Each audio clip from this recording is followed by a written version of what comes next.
Queridos irmãos, muito boa tarde. Estamos aí, primeira terça-feira, né, Elizabeth, que nós reiniciamos, porque nós tínhamos fechado em função da inundação, que sujou isso tudo, e foi limpo com muito sacrifício aí dos nossos irmãozinhos queridos que pegaram e resolveram o problema. Aproveitamos, trocamos lá à frente, então vamos botar uma grade geral ali, porque numa batida, um carro da polícia perdeu o controle, bateu na frente, derrubou 2 pilastras. Aí, como já tínhamos tirado as outras para completar com a grade, ficou um negócio de muita grade, muita pilastra, muito misturado. Aí nós demos uma leveza naquilo ali, vamos dar uma aliviada ali, então vamos fazer grade de fora a fora. Está sendo já providenciada, os nossos irmãos aí já agiram toda a parte básica para ser colocada a grade, então daqui a pouco nós estamos com grade lá. E aí nós fechamos para, não só porque a limpeza que estava pouco árdua também, e também para não acabar de limpar e sujar tudo de novo, porque ficou tudo sujo lá fora, né? Nós limpamos, não adiantava limpar e abrir e sujar tudo. Até poderia, mas seria um trabalho redobrado, né? Então nós achamos por bem fazer essa transferênciazinha aí, que não importa, que não afeta ninguém nem fica louco nem desesperado porque o centro fechou. Imagine quando se acontece uma coisa mais trágica, um terremoto, e acabam-se todas as igrejas e todos os centros. As pessoas ficaram sem Deus? Ficaram abandonadas? Não. O nosso centro, o nosso templo é onde nós estivermos. A gente vem aqui para estudar junto, para trocar ideia junto, para aprender, para ter desenvolvido o raciocínio, reflexões que nos fazem pensar melhor, desenvolver pensamento. Agora, se nós não tivermos o templo, nós temos o universo. Nós somos cidadãos do universo. Então, onde quer que nós estejamos, nós estamos perante Deus e com a responsabilidade de estarmos procurando cumprir com os nossos deveres, procurando fazer as nossas ações da melhor forma possível. É assim que nós temos que ser religiosos, assim que nós temos que ser preocupados com a própria evolução, o próprio progresso. Então, a gente fechou.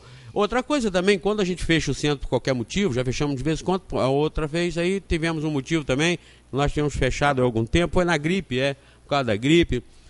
Nada impede que vocês frequentem outros centros também, até pesquisando para ver como é que para ir a uma reunião qualquer aí de estudo sobre Deus.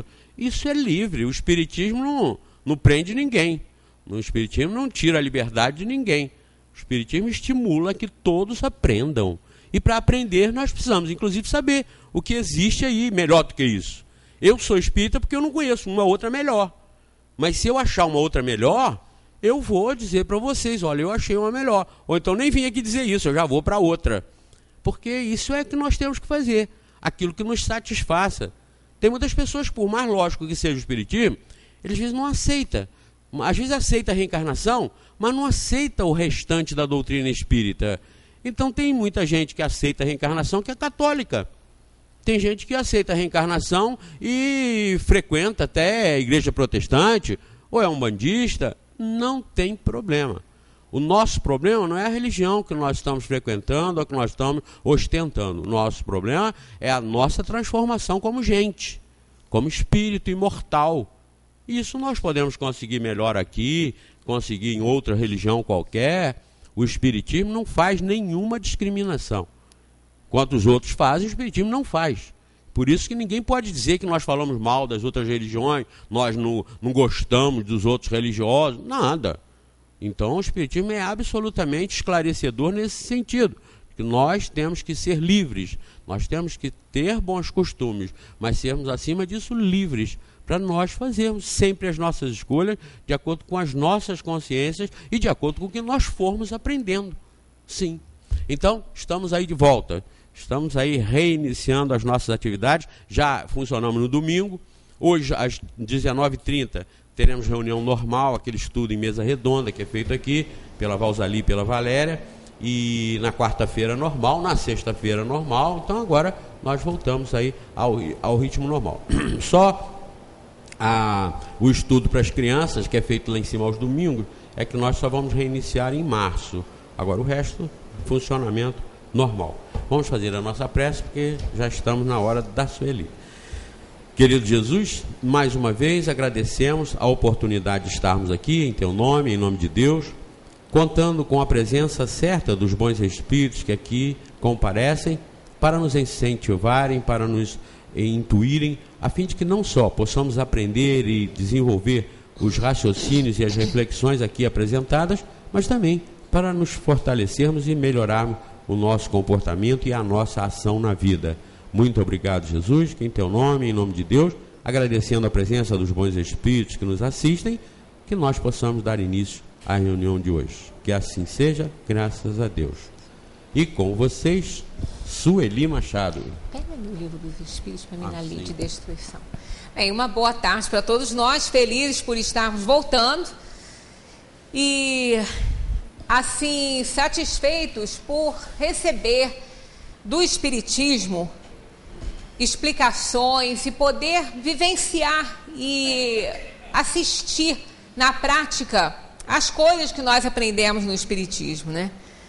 Estávamos até comentando isso num grupinho que estávamos conversando sobre isso, que a gente aprende muita coisa na teoria, mas a prática chega, e chegou, né? Chegou de uma forma dolorida, mas chegou aí para a gente vivenciar aquilo que a gente aprende realmente na doutrina dos Espíritos. Quando nós saímos daqui na terça-feira que precedeu o acontecimento, que foi de terça para quarta, nós estávamos terminamos a lei de conservação, que está assim paralela à lei de destruição, né? Até falamos algumas coisas a respeito disso, que a natureza está realmente devolvendo tudo que a gente tem oferecido para ela, de uma forma quase que colocando aí uma personificação de uma inferioridade humana para a natureza que não tem nada a ver, mas uma fúria enorme, né? Quando a gente assiste alguma coisa, assim, vê a consequência, o resultado, ali que a gente tem a certeza da força que tem, né? Da força que tem os elementos da natureza. E estão todos eles quase que enfurecidos, né? O ar, a água, a terra, né? E o fogo. Regiões devastadas por fogo. A gente está vendo isso acontecer de uma vez aí, né? Em várias partes do universo. Regiões devastadas por fogo, outras pela água, outras pela seca, né? E outras pelos vendavais, pelos furacões, né? Então a gente vê que os elementos da natureza estão revoltados, né? Estão aí unidos, enfurecidos, mas nada disso é para castigar o povo, não é para isso. O objetivo de ser outra coisa, é o contrário do que a gente vai ver aqui. Então, nós trouxemos esse assunto para domingo também, porque está na pauta da época, né? Aconteceu tudo isso, e para nós aqui era o assunto do dia, da próxima terça-feira, né? Que no caso está sendo hoje aí, a próxima terça-feira que nós nos encontramos depois daquela que falamos da lei de conservação. Então trouxemos aqui alguns dados para a gente ver de flagelos, né, que a população já passou. O vulcão Vesúvio, em Pompeia, na Itália, matou em apenas uma noite 22 mil pessoas. Quer dizer, isso aí, né, imaginemos uma situação assim, 22 mil pessoas desaparecendo ali numa noite, né? No século XIV, a peste negra, que foi também chamada de peste bubônica, ela era transmitida por uma pulga que mordia os roedores e depois levava, né, o vírus e infectava o homem, era uma pulga. Ela matou cerca de 25 milhões de pessoas.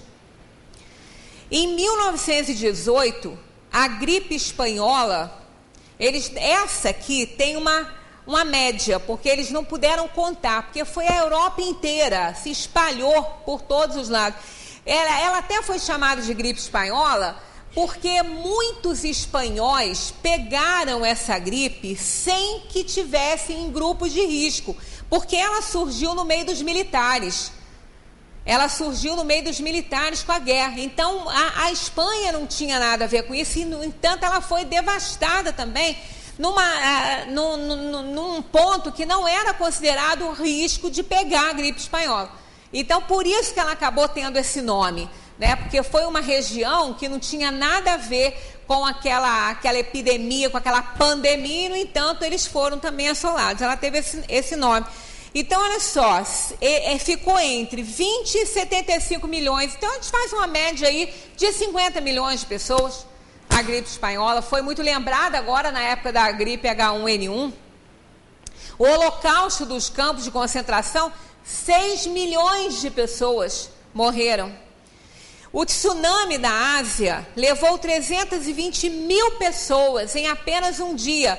E esse um dia aqui eram minutos, porque aquilo quando veio levou todo em minutos. Né? Matou em minutos. As pessoas que não morreram naquela hora da onda ali, depois até sobreviveram.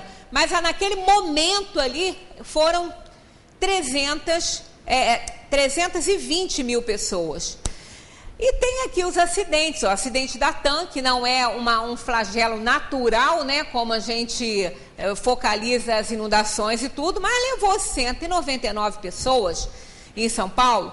O terremoto, que já é um flagelo natural, o terremoto do Haiti ceifou 300 mil pessoas, ou mais, que eles não puderam também contar. Então fizeram uma média, mas calcula-se muito mais de 300 mil pessoas.